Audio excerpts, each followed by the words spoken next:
wabarakatuh. Kami dari kelompok Bilal bin Rabah akan mempresentasikan tentang dakwah Rasulullah di Mekah.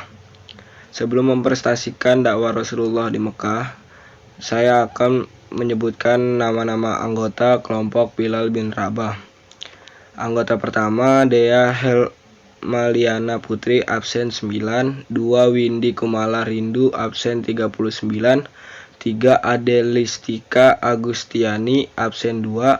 4. Batari Widya Putri Dewi, absen 7. Yang kelima, Sabil Lalita Az-Zahra, absen 35. 6. Triwulandari, absen 38. 7. Wisnu Dafa Rabani, absen 40. Yang 8. Ade Raiha Muzaffar, absen 1. Terima kasih. Peta konsep 1. Kondisi masyarakat Arab sebelum Islam. 2. Muhammad SAW sebelum menjadi Nabi dan Rasul. 3. Dakwah Nabi Muhammad SAW setelah menjadi Rasul. Substansi dakwah Rasul SAW di Mekah. 5. Strategi dakwah Rasulullah SAW di Mekah.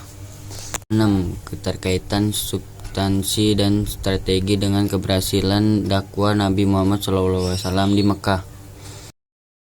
Kondisi masyarakat Arab sebelum Islam. Sebelum Islam hadir di tengah-tengah masyarakat Arab saat itu, kondisi masyarakat Arab tidak sama seperti halnya setelah Rasulullah SAW hadir. Terdapat sesuatu yang membedakan antara keduanya. Kita harus paham tentang masyarakat Arab sebelum datangnya Islam yang berperan penting sebagai wahana kita dalam memahami bahwa kehadiran Islam dapat memberikan kontribusi signifikan dalam suatu kehidupan. Mungkin saja kontribusi Islam tersebut bisa terlihat dalam pengembangan peradaban manusia. Masyarakat Arab sebelum Islam adalah masyarakat yang hidup pada zaman jahiliyah di mana mereka tidak mengenal agama tauhid sehingga moralitasnya sangat minim. Agama masyarakat Arab sebelum Islam datang adalah paganisme Yahudi dan Kristen. Agama pangan menjadi agama mayoritas mereka. Ratusan berhala ditempatkan di sekitar Ka'bah untuk disembah. Assalamualaikum warahmatullahi wabarakatuh. Saya Adelistika Agustiani dari 10 IPA 1. Perlawanan dan peperangan agama Islam saat Islam datang terjadi karena semangat keagamaan mereka yang kuat. Kecintaan terhadap kehidupan bebas yang menjadikan mereka ingin bebas dari aturan agama karena agama dianggap sebagai pengikat kebebasannya. Keadaan masyarakat saat itu sangat tidak terkendali karena tidak ada peraturan yang mengakibatkan mereka berbuat seenaknya sendiri. Kegiatan-kegiatan buruk mereka lakukan, mulai dari berjudi, mencela keturunan, menguburi hidup-hidup anak perempuan, serta menghina dan mencela orang miskin dan lemah. 2. Muhammad SAW sebelum menjadi Rasul. Ali bin Abi Thalib memerinci ciri fisik Rasulullah SAW. Nabi Muhammad SAW tidak terlalu tinggi dan tidak pula terlalu pendek, berpostur indah di kalangan kaumnya, tidak terlalu gemuk dan tidak pula terlalu kurus. Perawakannya bagus sebagai pria yang tampan, badannya tidak tambun, wajah tidak bulat kecil, warna kulitnya putih kemerah-merahan, sepasang matanya hitam, bulu matanya panjang, tulang kepalanya dan tulang antara kedua pundaknya besar. Bulu badannya jelas memanjang dari pusar sampai dada. Rambutnya sedikit, kedua telapak tangan dan telapak kakinya tebal. Apabila berjalan tidak pernah menancapkan kedua kaki telapak kakinya. Beliau melangkah dengan cepat dan pasti. Apabila menoleh, beliau menolehkan wajah dan badannya secara bersamaan. Di antara kedua bahunya terdapat tanda kenabian, dan memang beliau adalah penutup para nabi. Beliau adalah orang yang paling dermawan, paling berlapang dada, paling jujur ucapannya, paling bertanggung jawab dan paling baik pergaulannya. Siapa saja yang bergaul dengannya pasti akan menyukainya. Setiap orang yang bertemu Rasulullah SAW pasti akan berkata, "Aku tidak pernah melihat orang yang sepertinya, baik sebelum maupun sesudahnya." Begitulah Rasulullah SAW di mata halayak, sebab beliau berakhlak sangat mulia seperti yang digambarkan Al-Quran. Dan sesungguhnya kamu benar-benar berbudi pekerti yang agung. Menikah dengan Khadijah ketika berusia 25 tahun. Rasulullah SAW pergi ke Syam membawa barang dagangan milik Khadijah. Rasulullah SAW ditemani pembantu pria kepercayaan Khadijah bernama Maisarah. Maisarah memberi informasi kepada Khadijah tentang sifat-sifat Rasulullah Shallallahu Alaihi Wasallam. Kemudian setelah kembali ke Mekah, Muhammad muda menikah dengan Khadijah. Saat dinikahi, Muhammad muda Khadijah bersatu janda. Dari pernikahan Muhammad dan Khadijah mendapat beberapa orang anak. Ada riwayat yang menggambarkan Rasulullah SAW dikaruniai 2 orang anak laki dari Khadijah, yaitu Qasim dan Abdullah, namun keduanya meninggal sebelum beliau diangkat menjadi Nabi dan Rasul SAW. Juga mendapat anak-anak perempuan dari Khadijah, yaitu Zainab, Ruqai, dan Ummi Kulsum. Mereka mengamalkan Islam dan meninggal sebelum Rasulullah wafat. Sedangkan putri bungsu Rasulullah SAW dari Khadijah adalah Fatimah. Fatimah meninggal 6 bulan setelah Rasulullah SAW wafat.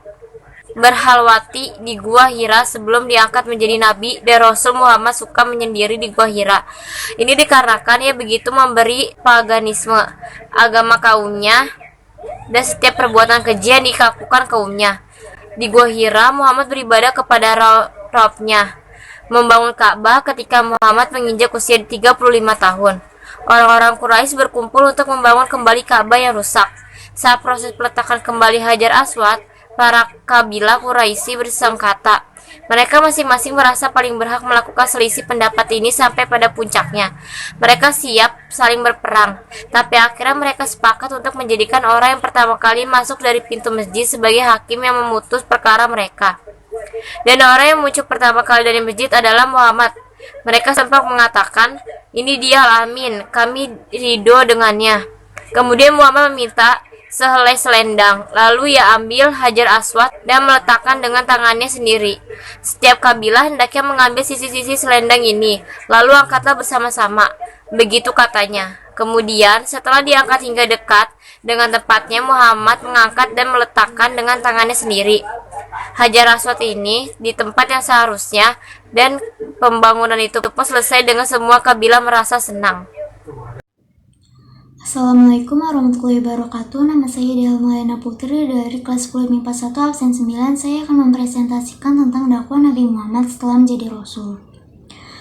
Rasulullah SAW merupakan Nabi terakhir sekaligus Rasul yang diangkat pada tanggal 17 Ramadan atau 13 tahun sebelum Hijriah atau 610 Masehi dengan usia 40 tahun. Ia memiliki sejarah dakwah pada periode Mekah. Muhammad yang menjadi Rasul oleh Allah Subhanahu wa Ta'ala ditandai dengan turunnya malaikat Jibril untuk menyampaikan wahyu yang pertama, yaitu surat Al-Alaq ayat 1-5 yang dikenal dalam sejarah Islam sebagai Nuzulul Quran. Setelah itu selama 13 tahun atau 610-622 Masehi, secara berangsur-angsur wahyu berupa ayat Al-Quran diturunkan kepada beliau sebanyak 4.726 ayat meliputi 89 surat. Salah satunya surat Al-Mudatsir ayat 1-7 yang turun setelah wahyu pertama, di mana surat Al-Mudatsir diturunkan dengan isi perintah Allah Subhanahu wa Ta'ala agar Nabi Muhammad SAW berdakwah menyiarkan agama Islam kepada seluruh umat manusia. Sedangkan isi ajaran-ajaran yang disampaikan oleh Rasulullah SAW di awal kenabiannya adalah tentang keesaan Allah Subhanahu wa Ta'ala, hari kiamat sebagai hari pembalasan, kesucian jiwa, dan persatuan. Tujuan dakwah Rasulullah SAW pada periode Mekah adalah agar masyarakat Arab mampu meninggalkan kejahilian dalam bidang agama, moral, dan hukum, sehingga menjadi umat yang mempercayai kebenaran utusan Allah Subhanahu wa Ta'ala dan ajaran agama Islam yang disampaikan, sekaligus agar dapat mengamalkan dalam kehidupan sehari-hari. Agar dapat tercapai tujuan-tujuan tersebut, maka dalam berdakwah Rasulullah SAW mempunyai strategi dakwah yang beliau lakukan, yaitu dakwah secara sembunyi-sembunyi dan dakwah secara terang-terangan. Dakwah Rasul secara sembunyi ini menyerukan agama Islam kepada para kerabat, sahabat, hingga orang-orang sekitar rumah tangganya.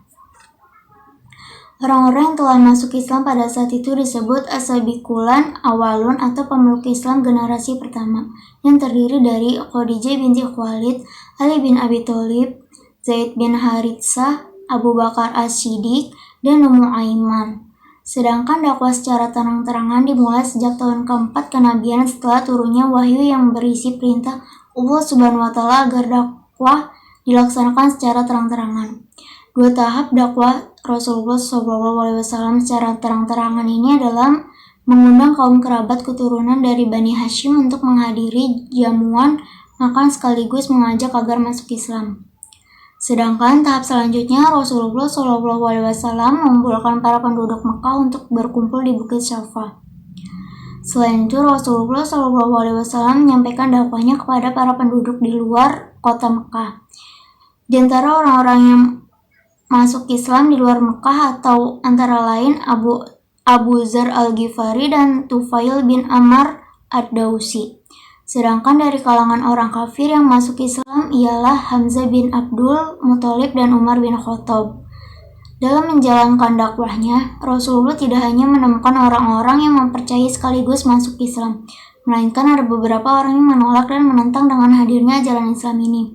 Salah satunya kaum Quraisy. Adapun sebab-sebab kaum Quraisy menentang dakwah Rasulullah SAW diantaranya karena mereka keberatan dengan ajaran persamaan hak dan kedudukan antar semua orang. Mereka menolak adanya kehidupan setelah kematian. Mereka berat meninggalkan agama dan tradisi hidup masyarakat warisan leluhur mereka.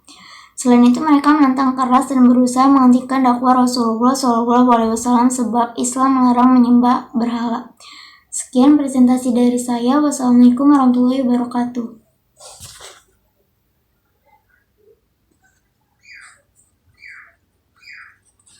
Substansi dakwah Rasulullah di Mekah. Di tengah kondisi yang sangat jahiliyah ini, Rasulullah hadir dengan membawa dua substansi dakwah, yaitu 1. Menanamkan ajaran tauhid. Rasulullah menanamkan kepada bangsa Arab bahwa hanya Allah yang berhak untuk disembah dan tidak ada sekutu lain selain Allah. Hanya Allah yang esa. Rasulullah mengajak Arab jahiliyah untuk meninggalkan berhala-berhala sembahan mereka karena berhala itu tidak mampu mendatangkan maslahat atau mudarat apapun. Hanya Allah yang maha menguasai yang menciptakan langit dan bumi beserta isinya. Yang kedua, memberikan keteladanan akhlak dalam kehidupan sehari-hari dibanding dengan berceramah untuk menanamkan ajaran Islam. Rasulullah lebih memilih untuk berdakwah dengan akhlak yang baik, karena pada saat itu sangat sulit untuk mendapat kepercayaan orang-orang Arab. Contoh dakwah Rasulullah yaitu berlaku lemah lembut kepada bangsa Arab, menjenguk bangsa Arab yang sering mengejeknya sebagai orang gila dan membantu mereka keluar dari kesulitannya. Dakwah dengan akhlak ini terbukti mampu mengajak banyak kaum Bani Hasyim untuk memeluk agama Islam. Adapun substansi dakwah Nabi Muhammad SAW pada periode Mekah sebagai berikut. 1. Mengenai keesaan Allah Subhanahu wa Ta'ala. 2. Mengenai hari kiamat yang merupakan hari pembalasan. 3. Mengenai kesucian jiwa. Yang 4. Mengenai persatuan juga persaudaraan.